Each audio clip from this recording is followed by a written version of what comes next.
কিভাবে তুমি national means cum merit scholarship এক্সামিনেশনের পরীক্ষা হলের প্রশ্নপত্রগুলো লিখবে, ওএমআর শিট তো ফিল আপ করবে বটে, কোন প্রশ্নগুলো আগে করবে সেটা নিয়ে আজকের আলোচনা।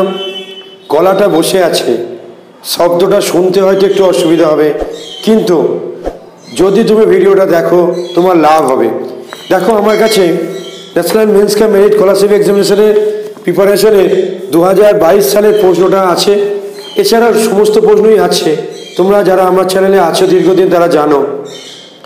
তো প্রশ্নগুলোর কোন কোন প্রশ্নগুলো আমরা আগে করব, যাতে আমাদের national means cum merit scholarship এক্সামিনেশনের পরীক্ষার হলের টাইমটা ম্যানেজ হয়।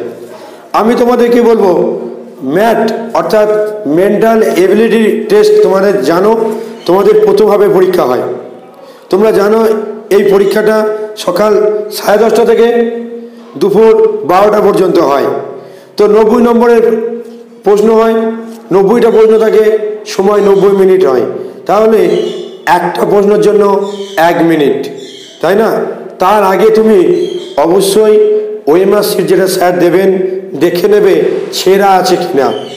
যদি ছেঁড়া থাকে, সঙ্গে সঙ্গে যে পরীক্ষক 2 জন তোমার পরীক্ষার হলে থাকবেন তাদেরকে বলবে যে স্যার বা ম্যাডাম, আমার ওএমআর শিটটা ছেঁড়া আছে, প্লিজ চেঞ্জ করে দিন। কিন্তু যদি তুমি দাগ দিয়ে দাও, নাম রোল নাম্বার লিখে ভালো, তারপর যদি তুমি খেয়াল করো যে তোমার ওএমআর শিটটা ছেঁড়া আছে, তাহলে ওনারা চেঞ্জ করে দেবেন না, বেশিরভাগ স্কুল দেয় না। তাই তোমাদের বলবো আগেই দেখে নাও ওএমআর শিটটা ছেঁড়া আছে কিনা। নেক্সট হচ্ছে ওএমআরটা ধীরে ধীরে ফিল আপ করো।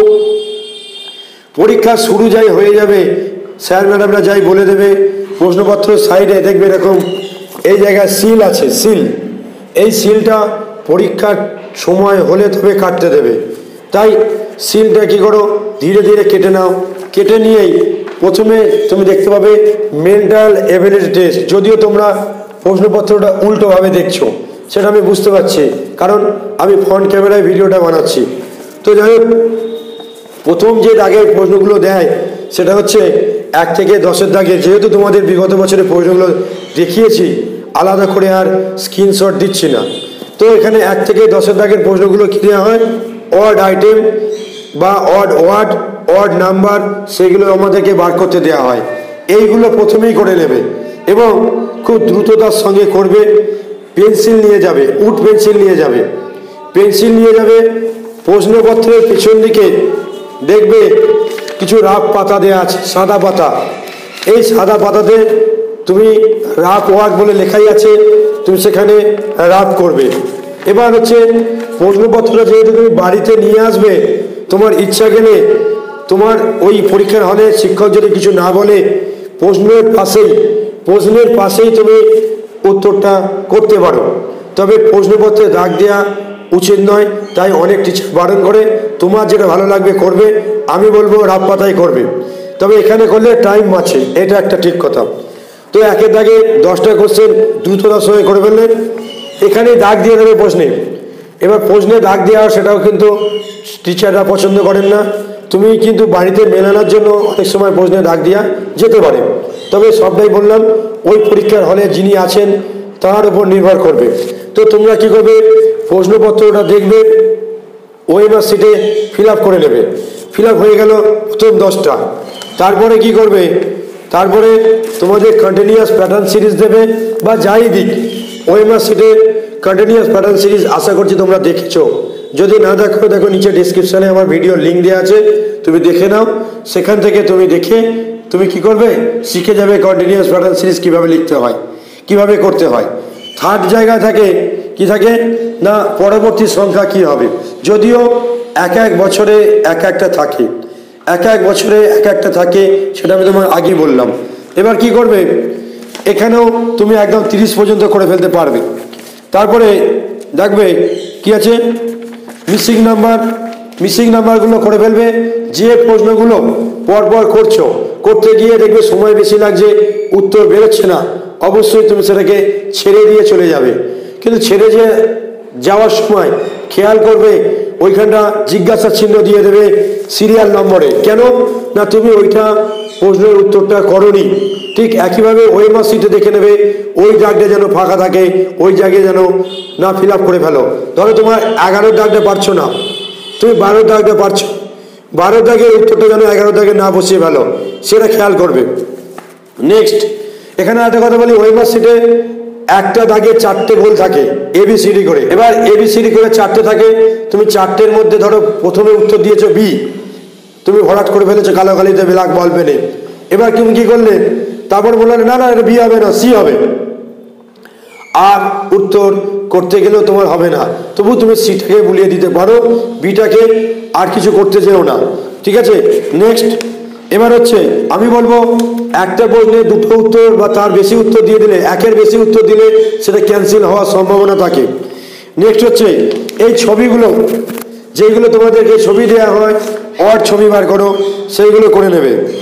80 থেকে 90 জায়গায় চলে যাবে, যেখানে কি হচ্ছে, যেখানে গিয়ে তুমি দেখবে তোমার ওই কিছু প্রশ্ন দেয় যেগুলো আকাশের রং এই, ওইয়ের রং ওই, কোডিং ডিকোডিং, এই ধরনের কোডিং ডিকোডিংগুলো দেয়। কোডিং ডিকোডিংগুলো অনেক সহজ, সেগুলো তুমি আগে করে নিতে পারো। এবার গিয়ে দেখবে যেগুলো তুমি পারলে না সেগুলো পরপর করবে। তাহলে মূল কথা বলার চেষ্টা করলাম, ম্যাথের ক্ষেত্রে আলাদা করে কোনো সিরিয়াল ব্রেক করার দরকার নেই। তুমি প্রথমে কি করবে, 1 থেকে শুরু করবে, পর চলে যাবে, যেখানে গিয়ে দেখবে পারছো না, বা তোমাদের ভেন ডায়াগ্রাম যদি দেয় তাহলে ভেন ডায়াগ্রাম অনেক সহজ করে নেবে। যেখানে গিয়ে দেখবে যে প্রশ্নটা পারছো না সেটা রেখে যাবে, পরে এসে সেটা ফিল আপ করবে। তবে হ্যাঁ, প্রত্যেকটা প্রশ্নের উত্তর পারো বা না পারো অবশ্যই উত্তর দিয়ে আসবে, কারণ তোমরা জানো এ বি সি ডি 4টের মধ্যে একটার উত্তর হবে এবং এখানে নেগেটিভ মার্কস নেই, তাই তোমরা অবশ্যই কি করবে, সমস্তটা ফিল আপ করে নেবে। স্যাটের ক্ষেত্রে অবশ্য টিপস অ্যান্ড ট্রিক্স খুব কাজে লাগে।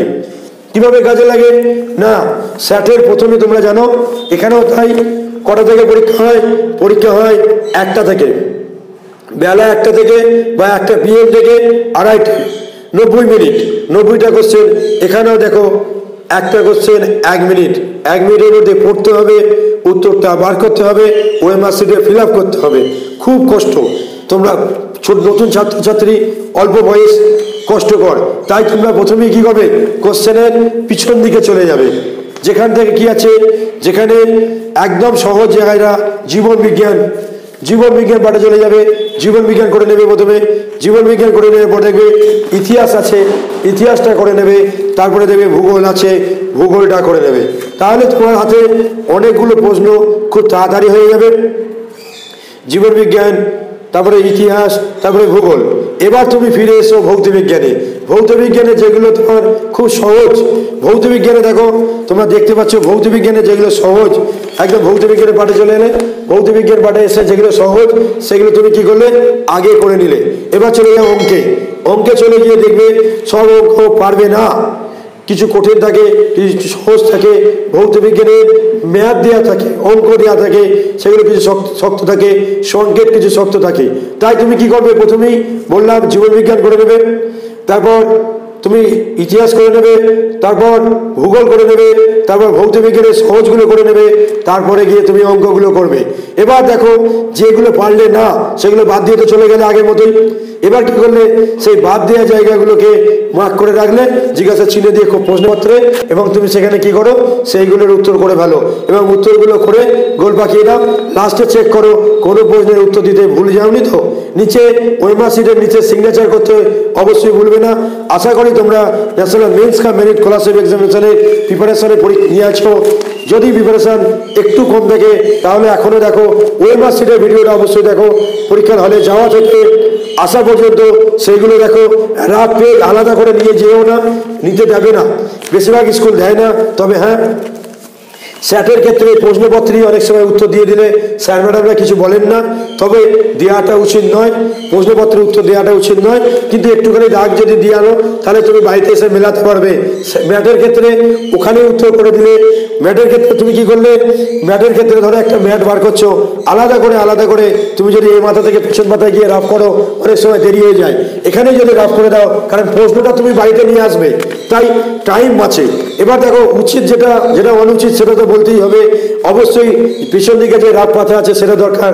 এছাড়াও পিছন দিকে তুমি কি করো, এবিসিডির করে 26টা, এবিসিডি করে 26টা যে আছে লেটার, আমরা এবিসিডি করে সেই 26টা পিছনে পরপর লিখে ফেলবে, তাহলে তোমার ম্যাথের ক্ষেত্রে বেশ কাজে লাগবে। এটা ভুল হবে না, নির্ভুলভাবে করতে পারবে। আশা করছি তোমাদের লাভ হয়েছে। National means cum merit scholarship এক্সামিনেশনে সমস্ত ছাত্রছাত্রীরা যাতে ভালোভাবে পরীক্ষা দাও এবং পাস করো, তোমাদের জন্য শুভেচ্ছা রইল। Best of luck.